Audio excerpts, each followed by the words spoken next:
여호와는 나의 빛이요 나의 구원이시니 내가 누구를 두려워하리요. 여호와는 내 생명의 능력이시니 내가 누구를 무서워하리요. 악인들이 내 살을 먹으려고 내게 왔으나 나의 대적 나의 원수들인 그들을 실족하여 넘어졌도다. 하나님 고맙습니다. 오늘도 하나님의 은혜와 은총을 기억하며 수요일을 맞아 주님께 나와 기도하며 간구드립니다. 하나님, 이 시간 간절히 바라옵고나옵기는 하나님께서 우리 북명교회를 사랑하여 주시고 우리 교회에 큰 복을 내려 주시옵소서. 교회 역사의 새로운 전기를 맞이하고 있습니다. 하나님이 역사하셔서 하나님의 능력을 따라 우리 교회가 이전하고 부흥하고 새로운 역사를 시작하게 하옵소서. 또한 아버지 하나님, 우리가 우리 자신을 위해서, 우리 자녀들을 위해서, 자손들을 위해서 기도할 때 그들의 마음에 예수를 섬길 수 있도록 도와주시고 하나님의 은혜 가운데 하나님을 크게 섬기는 우리 모두가 되게 하옵소서. 오늘 이 시간에도 주 성령을 보내주셔서 말씀을 통하여서 우리를 감동하게 하시고 또한 이 말씀 붙잡고 세상에 나가 승리하는 우리 모두가 되게 하옵소서. 예수님 이름 받들어 기도드리옵나이다. 아멘. 하나님의 말씀 봅니다. 하나님의 말씀은 누가복음 16장 19절에서 31절, 신약성경 123쪽. 한 부자가 있어 자색 옷과 고운 뱃옷을 입고 날마다 호화롭게 즐기더라. 그런데 나사로라 하는 한 거지가 헌데 투성이로 그의 대문 앞에 버려진 채 그 부자의 상에서 떨어진 것으로 배불리려 하매 심지어 개들이 와서 그 헌대를 핥더라. 이에 그 거지가 죽어 천사들에게 받들려 아브라함의 품에 들어가고 부자도 죽어 장사됨에 그가 음부에서 고통 중에 눈을 들어 멀리 아브라함과 그의 품에 있는 나사로를 보고 불러 이르되 아버지 아브라함이여 나를 긍휼히 여기사 나사로를 보내어 그 손가락 끝에 물을 찍어 내서 내 혀를 서늘하게 하소서. 내가 이 불꽃 가운데서 괴로워하나이다. 아브라함이 이르되 예, 너는 살아있을 때 좋은 것을 받았고 나사로는 고난을 받았으니 이것을 기억하라. 이제 그는 여기서 위로를 받고 너는 괴로움을 받느니라. 그뿐 아니라 너희와 우리 사이에 큰 구렁텅이가 놓여 있어 여기서 너희에게 건너가고자 하되 갈 수 없고 거기서 우리에게 건너올 수도 없게 하였느니라. 이르되 그러면 아버지여 구하노니 나사로를 내 아버지 집에 보내소서. 내 형제 다섯이 있으니 그들에게 증언하게 하여 그들로 이 고통을 받는 곳에 오지 않게 하소서. 아브라함이 이르되 그들에게 모세와 선지자들이 있으니 그들에게 들을지니라. 이르되 그렇지 아니하나이다. 아버지여 아브라함이여 만일 죽은 자에게서 그들에게 가는 자가 있으면 회개하리이다. 이르되 모세가 선지자들에게 듣지 아니하면 비록 죽은 자 가운데서 살아난 자가 있을지라도 권함을 받지 아니라 하였다 하시니라. 아멘. 사막에 조그만 오두막 집을 짓고 사는 노인이 있었습니다. 그곳에는 우거진 야자수와 맑은 샘물이 있어서 지나가는 나그네들의 좋은 쉼터가 되었습니다. 노인은 야자수 그늘 아래서 목마른 나그네들에게 시원한 샘물을 퍼주는 것으로 기쁨과 보람을 느꼈습니다. 그런데 언제부턴가 나그네들이 물을 마시고 나서 몇 푼의 동전을 주는 것이었습니다. 처음에는 극구 사양했지만 동전이 쌓여가면서 욕심이 생겨 나중에는 동전을 안 주는 사람에게는 당당하게 동전을 요구하게 되었습니다. 노인은 더 많은 문을 나오게 해 더 많은 사람들에게 제공하고 더 많은 돈을 벌기 위해 샘터를 최신시설로 바꾸었습니다. 그러나 어찌 된 일인지 샘물이 점점 줄어들었습니다. 주변의 야자수가 샘물을 빨아들인다고 생각하고 야자수를 모두 베어버렸습니다. 얼마 후에 야자수 그늘도 없어져 버렸고 샘물도 말라버렸습니다. 노인은 뜨거운 햇볕을 견디지 못하고 그만 죽고 말았다 하는 겁니다. 우리가 욕심이 가진 결론은 지옥이에요. 여기서 상징적으로 예화에서 이야기하는 것도 뜨거운 것, 지옥불과 같은 것이다 하는 겁니다. 오늘 이야기를 시작해보면 어떤 부자가 있었는데 그는 자색 옷과 고운 베옷을 입고 날마다 즐겁고 호화롭게 살았다. 부자가 있었어요. 그런데 자색 옷과 고운 베옷, 여기서는 베옷이라고도 표현했습니다마는 이 더운 지방이니까 아주 곱고 시원한 옷 이렇게 생각하면 돼요. 자색 옷은 무슨 뭘 상징해요? 동양이나 서양이나 자색은 권위, 권력을 상징하는 겁니다. 그런데 그 집 대문 앞에는 나사로라 하는 거지 하나가 있는데 헌대투성이 몸으로 누워서 부자의 상에서 떨어지는 부스러기로 배를 채우려고 하였다. 개들까지도 와서 그의 헌대를 핥았다. 오늘 이것은 비교하는 겁니다. 호화롭게 사는 부자, 그리고 극단적으로 거지 하나가 있었는데 이름이 나사로야. 근데 온몸이 여기 헌대가 있다는 건 온몸이 부스럼이 나고 상처가 있다는 얘기예요. 그렇대 상처가 있고 사람들도 싫어하니까 주인의 그 호화롭게 파티하고 호화롭게 먹고 노는 그 사람의 상도 초대받지 않고 떨어지는 부스러기로 배를 채웠다. 그런데 개들도 와서 헌대를 핥았다. 이것을 바꾸면 개처럼 살았다는 거예요. 개처럼 상에도 떨어지는 거 먹고 살았다. 여기 배경을 잘 생각해 보세요. 제가 오늘 제목을 부자와 거지 그랬습니다. 부자는 호화롭게 살고 거지는 옷이 다 찢어지고 헌데까지 상처가 난 데까지 개가 와서 핥아. 그래서 개처럼 살았어. 여기에 보면 이 부자가 사는 걸 보면 재물을 가지고 자기를 높이고 자기가 부유롭게 살았다는 거예요. 부자가 잘못한 것을 요약하면 두 번째, 자기를 위해 재물을 사용하고 호화로이 향락을 즐기며 살았다. 재물을 가지고 지금 재물 현세가 지금 사는 것 갖고 즐기지 자기가 하나님 나라나 자기 영혼의 궁극적인 문제를 가지고 해결하지 못한 것이 이 부자의 모습이다. 디모데후서 6장 17절에 내가 이 세대의 부한 자들을 명하여 마음을 높이지 말고 정함이 없는 재물을 소망에 두지 말고 오직 우리에게 모든 것을 후히 주사 누리게 하시는 하나님. 부자 청년 이야기를 했어요. 부자 청년 이야기를 했을 때 부자가 예수님이 어떻게 구원을 받습니까? 라고 예수님한테 물으니까 예수님이 뭐라고 그래요? 네가 가지고 있는 것을 팔고 나를 따르라. 그러니까 근심하며 돌아갔다. 그때 예수님이 뭐라고 그래요?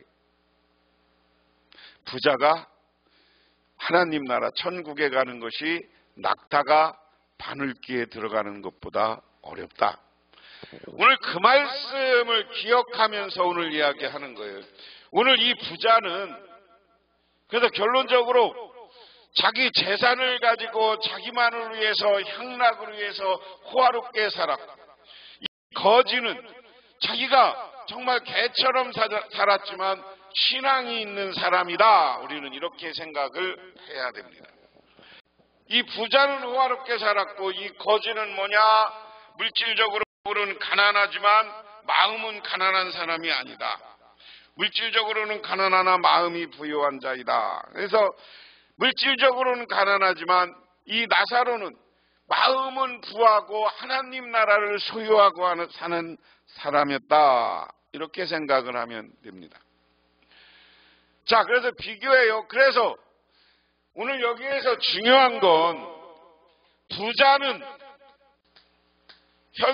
현 세상만 보고 살았고 거지는 내세 천국을 소유하고 살았다. 이게 중요한 거예요. 이게 딱 특징을 얘기하면 부자는 현세에서 즐기고 재밌고 이렇게만 살면 되는 거고, 거지는 자기는 아무것도 없지만 하나님 나라를 바라보고 사는 것이다.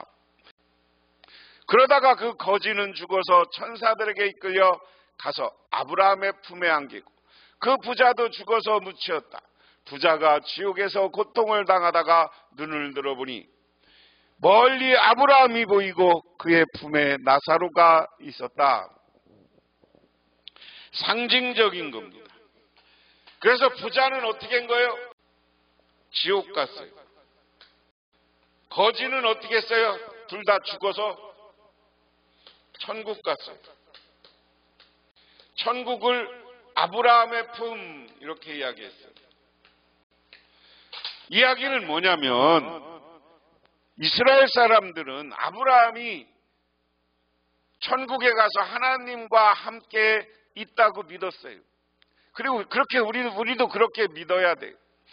그래서 부자가 지옥에 갔는데 지옥에 가서 천사에 이끌려 거지는 장사되어서 천국으로 가고 부자는 죽어서 묻혔다. 그런데 부자가 지옥에서 고통을 당하였다. 다 중요한 겁니다. 지옥은 고통이 있어. 힘들어. 천국은 뭐가 있어? 안식과 평안이 있는 거예요. 이것을 우리가 비교하려고 하는 겁니다. 다시 따라해보세요. 부자는 현세만 생각하다가 지옥 갔고 지옥에서 고통을 받았다. 거지는 내세 천국을 소유하고 살았고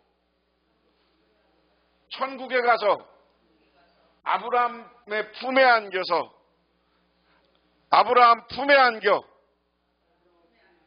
안식과 평안을 누렸다. 안식과 평안을 누렸다. 이게 우리의 인생이고 우리의 삶입니다. 그러면서 오늘 이야기가 뭐예요? 그래서 그가 소리를 질러 아브라함 조상님 나를 불쌍히 여겨주십시오. 나사로를 보내어 그 손가락 끝에 물을 찍어서 내 혀를 시원하게 하도록 하여 주십시오. 나는 이 불 속에서 몹시 고통스럽습니다. 보세요. 이 고통은 뭐다? 끓는 불 속에 있는 거예요. 지옥은 유황불에 던져지는 거라고 그래요. 유황. 이 부자가 지옥에 갔는데 막 불 속에서 불꽃 속에서 타서 난리야. 난리. 그러니까 멀리서 하나님을 보니까 아브라함을 보니까 아브라함 조상님 저 나사로를 보내서 내가 너무 불 속에서 고통스러우니까 시원한 물을 한 요것만이라도 찍어서 손으로 찍어서 나에게 이 조그만이라도 이 고통을 목마름을 해결해 주십시오 하는 겁니다. 그 다음에 그러나 아브라함이 말하였다. 얘야 되돌아보아라. 내가 살아있는 동안 온갖 호사를 다 누렸지만 나사로는 온갖 괴로움을 다 겪었다. 그래서 그는 지금 여기서 위로받고 너는 고통받는다. 우리가 죽으면 부자라고 해서 다 지옥 간다는 얘기가 아니에요. 부자가 천국 가는 방법이 있어. 부자가 천국 가려면 어떻게? 예수님이 부자 청년 비유에서 얘기했잖아요. 회개하고 재산을 나누고 베푸는 삶. 나누고 베풀면 이 사람도 천국 가는데, 여러분 오늘 너 네 인생 되돌아봐. 너 세상에 살면서 너 혼자만으로 해서 하나님이 내가 그렇게 물질 주고 잘 살게 해줬는데 그거 갖고도 그 베푸는 적 있냐? 너만을 위해서 맨날 잔치하고 호사를 누리고 좋은 옷 입고 좋은 음식 먹고 그렇게 천국같이 세상에서 살았지 않냐? 그래서 너는 여기서 고통받는 거고, 나사로는 세상에 있을 때 너무 힘들게 살았어. 그렇지만 믿음과 신앙을 버리지 않았기 때문에 내가 그를 위로하고 안아주는 것이다. 여러분 이 말씀을 오해하지 마세요. 나는 가난하니까 무조건 천국 가네 뭐 이런 얘기하지 마세요. 가난하다고 무조건 천국 가는 게 아니라 가난해도 하나님을 믿고 예수를 믿는 사람이 천국 가는 거예요. 그래서 지나친 욕심, 이것은 우리를 망가뜨린다. 재미난 이야기가 있습니다. 어느 나이 많은 성자가 길을 가다가 두 사람하고 동행하게 되었습니다. 헤어지게 되자 성자가 같이 갔던 두 사람에게 말했습니다. 덕분에 외롭지 않게 잘 왔습니다. 보답으로 두 분에게 소원을 드립니다. 다만 먼저 말하는 사람의 소원을 들어주되 다음 사람에게는 그 2배로 내가 들어드리겠습니다.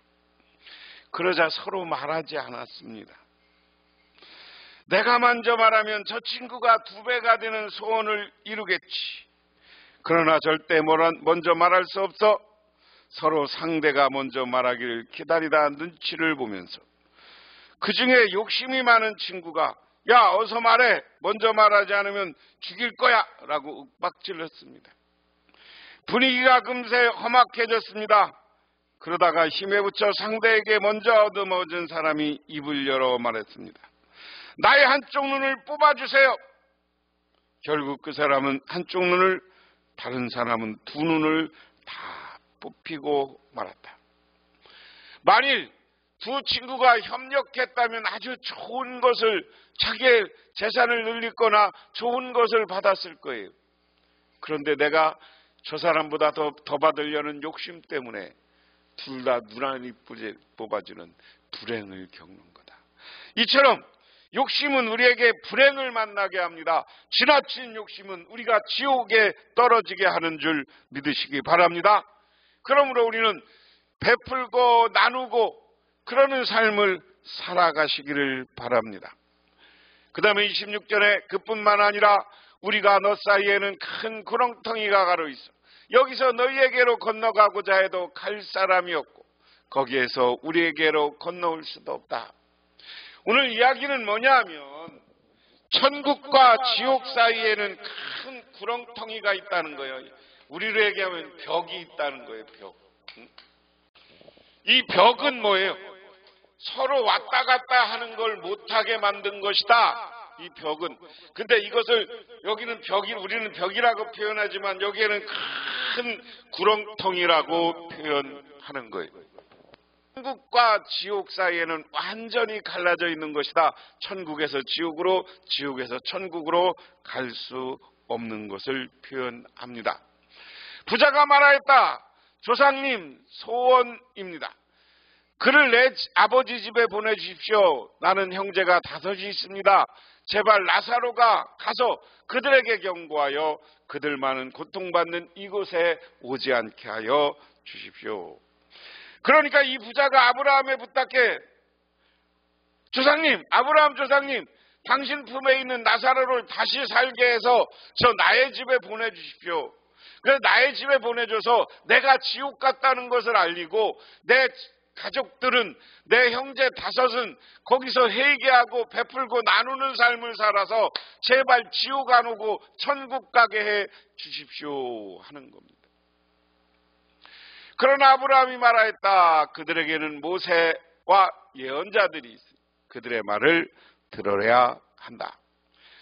자, 이것은 예수님이 상징적으로 이야기하는 거예요. 하나님이 유대인 백성들에게, 그리고 많은 백성들에게 예수님이 오기 전에도 천국 가는 방법을 가르쳐줬어요, 안 가르쳐줬어요? 가르쳐줬어. 뭐야? 예수님이 오기 전 시대는 율법을 믿고, 율법이 하나님의 말씀이야. 그 다음에 이스라엘 백성들이 율법을 안 들고 하나님의 말씀대로 안 살으니까 그 다음에 누굴 보냈어? 이사야, 예레미야, 에스겔 같은 예언자를 보내서, 야, 니들 그러면 지옥 가, 하나님한테 심판받아, 하나님 믿고 이렇게 살아 하는 걸 가르쳐줬어. 그러니까 오늘 예수님이, 야, 보낼 거 없어. 너도 세상에 있을 때 하나님의 말씀대로 살았으면 돼. 내가 너희들에 준, 모세가 준 율법, 그리고 너희들을 예언자를 통해서 올바로 살으라는 가르침, 이 가르침을 가지고 살았으면 그들은 지옥 가지 않고 다 천국 올 거야, 그 얘기입니다. 오늘날도 마찬가지예요. 우리가 예수 그리스도를 믿고, 제가 여러 번 강조했어요. 예수 그리스도를 믿고 여러분들이 성령 충만하면 성령이 우리의 양심에 따라서 우리를 바르게 사는 길, 온전하게 사는 길을 가르쳐줘. 그렇게 살 때 우리가 어떻게 되는 거예요? 천국 가는 거예요. 천국 가는 거예요. 그래서 우리가 성령을 거슬리고 예수 믿으면서도 못된 짓 하고 성령이 하지 말라는 짓 하고 살면 그걸 성령에 거슬리는 죄 그랬습니다. 그러면 예수 믿어도 지옥 가요. 예수 믿는다고 다 구원받는 거 아니야. 예수 믿는데도 성령을 따라 안 살고 내 마음대로 악한 삶 살고, 우리가 하나님의 말씀에 성령이 이렇게 사는 게 바른 것인지를 알매도 불구하고 양심대로 살지 않고 내가 자꾸만 잘못된 일에, 그러면 원수다, 하나님이 원수다, 그런 표현을 했어요, 히브리서에. 여러분들도 성령을 따라 살지 않고 교회 와서 목회자의 가르침을 따라 살지 않고 여러분들이 잘못된 삶을 살면 하나님이 여러분들의 원수가 돼서 여러분들이 지옥불에 던져지는 거예요. 그러므로 여러분들은 하나님이 주시는 성령을 따라 매주 설교되어지는 말씀을 따라 선하게 살고 전도하면서 사시기를 주님의 이름으로 축원합니다. 그러면서 오늘 30절 31절의 마지막에 부자는 대답하였다. 아닙니다. 아브라함 조상님, 죽은 사람 가운데서 누가 살아나서 그들이 회개할 것입니다. 아브라함이 그들에게 대답하였다. 그들이 모세와 예언자들의 말을 듣지 않는다면 죽은 사람들 가운데 누가 살아난다 해도 그들은 믿지 않을 것이다. 오늘 이야기 속에 핵심이 있는 거예요. 아브라함님, 조상님, 지옥에 간 지금 부자가 내 형제 5이 있는데 죽은 자 가운데 나사로를 다시 살려서 보내주십시오. 그러면 그들이 회개하고 베풀고 나누는 삶을 바라서 천국 갈 겁니다. 그러니까 아브라함이 마지막으로 하는 이야기야. 야, 평상시에도 내가 준 말씀, 평상시에도 예언자의 뜻을 따르지 않았다면 부활한 사람이 가서, 야, 네 형 지옥 갔어. 너 베풀고 나누고 삶을 바꿔. 이렇게 호화롭게 살지 마. 그렇게 천국 갔다 왔다고 해도 믿지 않을 거라는 거야. 그 이야기는 뭡니까? 오늘 하나님의 아들이 온다고 수없이 메시아가 오신다고 이스라엘 백성들에게 말씀했어요. 그런데 메시아이신 예수님이 왔을 때 유대인들이 예수님을 믿었어요? 안 믿었어요? 지금 오늘 예수님이 누가복음에서 계속 가르치고 있는 이 시점도 오늘 바리새인들과 서기관들과 이스라엘의 제사장들은 예수님을 어떻게든지 죽이려고 하지, 예수님이 그들에게 살 길, 천국 가는 길을 가르쳐도 안 믿더라. 그리고 역사적으로 보면 이들이 예수님을 십자가에 못 박는 거예요. 그래서 오늘 여러분도 마찬가지입니다. 지옥 가지 않으려면 여러분 하나님을 믿고 예수를 믿고 예수님의 뜻을 따라 성령에 순종하며 성령의 인도를 따라 사시기를 바랍니다. 그래야 우리가 삶이 천국 되는 거예요. 우리의 마음이 천국을 먼저 만들어요. 고려 공민왕 때 대단히 우애가 깊고 조그만 농토를 가지고 농사를 지면서 소박하게 살아가는 한 형제가 있습니다. 하루는 길을 가다가 금덩이를 주었어요. 그런데 둘이 공이 주었는데 동생 금덩이가 더 커 보여. 그날부터 형이 야, 저놈의 새끼가 나보다 그때부터 이제 걸어오면서 저놈의 금덩어리가 내 거보다 더 크네. 제 금덩어리가 더 크네. 그러니까 자꾸만 시기하는 마음이 생겨요. 동생은 또 가다가 내게 더 크다고 형이 내 거 뺏어가면 어떡하지? 그러면서 형을 의심하는 마음이 생겨요. 그러다 한참을 그렇게 서로 경계하고 시기하고 질투하면서 가다가 동생이 어디 가서 호수가 나오니까 그 금덩이를 거기다 확 던져버려. 야, 너 왜 금덩이를 던져? 형님, 내가 이 금덩이 때문에 형님에 대한 시기, 질투, 미움이 생겼습니다. 그러는 것보다 이 금덩이를 버리고 내가 정말 형님하고 우애 있게 사는 게 더 낫겠습니다. 그러니까 그 형도 그냥 호수에다가 금덩이를 던지고 집에 와서 소박하지만 서로 사랑하며 우애하며 서로 베풀고 나누면서 살았다. 이게 천국 아니에요. 이게 하나님 나라 아니에요. 우리도 이렇게 이 형제처럼 우리 마음속에 성령 충만하시는 저와 여러분 되기를 바랍니다. 그리고 예수를 믿으시기를 바랍니다. 예수를 마음에 섬기고 내 것을 나누고 베풀고 그리고 이웃을 섬기며 하나님의 말씀을 전하는 삶을 살아서 여러분들이 여기 나사로처럼 하나님 나라 가고 저 영원한 천국에서 평안과 안식을 누리시기를 주님의 이름으로 축원합니다. 기도하겠습니다. 하나님 아버지 고맙습니다. 오늘 이 시간 아버지 하나님의 은혜와 은총을 기억하며 저희들 주님께 나와 기도하며 간구드립니다. 우리들 정말 예수를 마음속에 섬기고 성령의 인도하심을 따라 살아서 우리가 이 땅에서 삶을 마감한 후에 저 하나님 나라에서 하나님 예수님 품과 하나님 품과 아브라함 품에서 평안과 안식을 누리며 살게 하옵소서. 행복을 누리며 살게 하옵소서. 예수님 이름 받들어 기도드리옵나이다. 아멘. 지금은 우리를 제 가운데 구원해주신 우리 주 예수 그리스도의 은혜와 온 우주를 창조하신 성부 하나님의 사랑하심과 우리 삶 가운데 찾아와서 우리를 끌어가시는 성령님의 인도하심이 오늘 주님께 나와 기도하며 간구하고 돌아가는 우리 복명교회 모든 성도님들과 그 가정 위에 영원토록 함께 하옵시기만을 간절히 축원하옵나이다. 아멘.